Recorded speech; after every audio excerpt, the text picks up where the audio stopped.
যেন তাকিয়ে আছেন নিজের হারিয়ে যাওয়া জীবনের দিকে।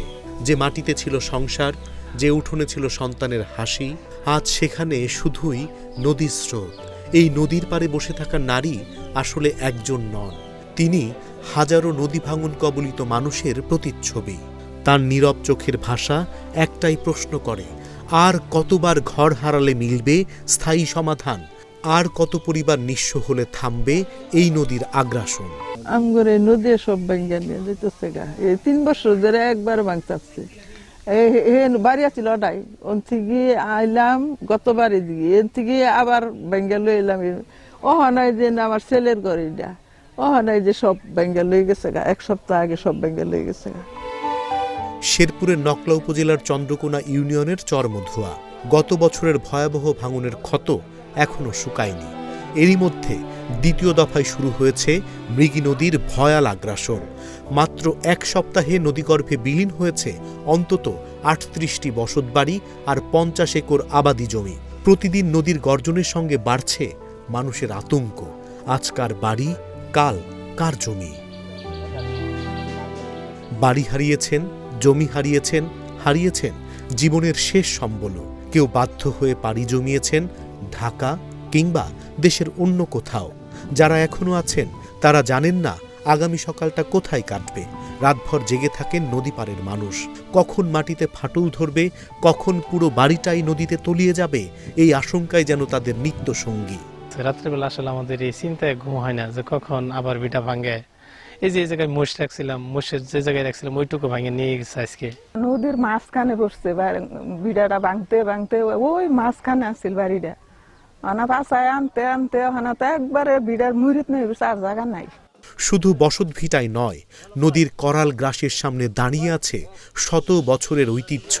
বিলীন হওয়ার পথে চরমধুয়া নামাপাড়ার ঐতিহাসিক মসজিদ, মাদ্রাসা, কবরস্থান এবং সরকারি প্রাথমিক বিদ্যালয়। যেসব স্থাপনা শুধু ইট পাথরের নয়, প্রজন্মের স্মৃতি আর ইতিহাসের সাক্ষী, সেগুলোও এখন নদীর কিনারায় মৃত্যুর অপেক্ষায়। মসজিদ থেকে নদী আনুমানিক 15 থেকে 20 গজ। এই 15-20 গজ যদি নদী ভাঙ্গন চলে আসে তো এই মসজিদটা চলে যাবে নদীর গর্ভে। বহু চেষ্টা করলাম বাড়িঘর ভাঙ্গার স্থায়ী থাকবার লেগে, পাইতেছি না, মানুষ নাই, কিছু নাই। এইবার বছর সব যুগ দিতে শুন, আল্লাহর রহমত করে টানি করে দোয়া কাজটা দিব হয়েছে, তারপরে বাচ্চা থাকা আমো, এই জায়গায় বসত করে থাকা আমো। এমনি তো বাড়ি ঘর ভাঙতেই আছে, এই আমাদের এই ফসলি জমি টমি যা সবকিছু ভাঙিয়ে নিতেছে। এই রাস্তাটাও যদি ভাঙা যা, আমাদের আর যাওয়ার কোনো পথ নাই।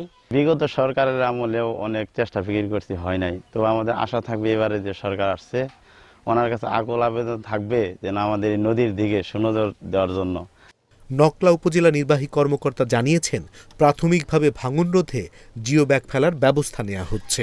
পাশাপাশি স্থায়ী বেড়িবাঁধ নির্মাণের জন্য সংশ্লিষ্ট মন্ত্রণালয়ে বরাদ্দ চেয়ে আবেদন করা হয়েছে। আমাদের হিসাব মতে আমরা প্রায় 1.3 কিলোমিটার এলাকা আমাদের ভাঙনের কবলে পড়েছে। সম্মানিত বিভাগীয় কমিশনার, আমাদের মাননীয় সংসদ সদস্য মহোদয় এবং জেলা প্রশাসক মহোদয় সহ আমরা এলাকার স্থানীয় গণ্যমান্য ব্যক্তিবর্গ এবং রাজনৈতিক নেতৃবৃন্দের সাথে এই জায়গাটি ভিজিট করেছি।